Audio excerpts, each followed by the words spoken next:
रात के सन्नाटे में मेरे दिल के हर कोने में तुम्हारी याद बसी है।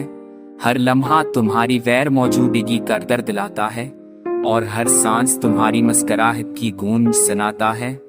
खिड़की के बाहर मटमटाती रोशनी तुम्हारी नरम हंसी की झलक की तरह लगती है, पर करीब कर भी दूर महसूस होती है, जैसे कोई ख्वाब छीन लिया गया हो।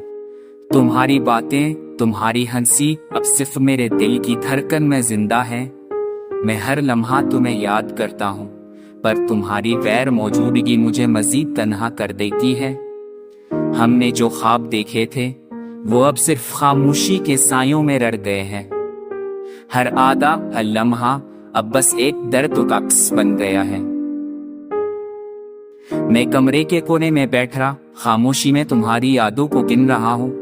हर सांस तुम्हारे बगैर एक खाली लम्हा है। हर धड़कन तुम्हारी गैर मौजूदगी की सदा सुनाती है।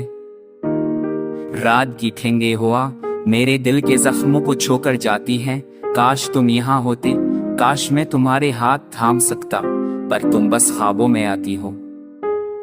मेरी आंखें आंसुओं से भीग जाती हैं, तुम्हारी यादों की बारिश में डूब जाती है। मेरी तन्हाई तुम्हारी गैर मौजूदगी की गवाह बन गई और मैं बस तुम्हारी याद में खोया रहता हूँ। सुबह के सुनहरी सूरज के साथ शायद ये दर्द कम हो जाए, पर रात भर आती है और हमारी याद की लोरी दिल को दोबारा भरती है। मैं तन्हा हूँ पर यादों के साथ जीता हूँ, तुम्हारे बगैर भी तुम्हारे नाम की सदा सुनता हूँ। ये खाली लम्हे, ये खामोश कमरे बस तुम्हारी यादों का ठिकाना बन गए हैं।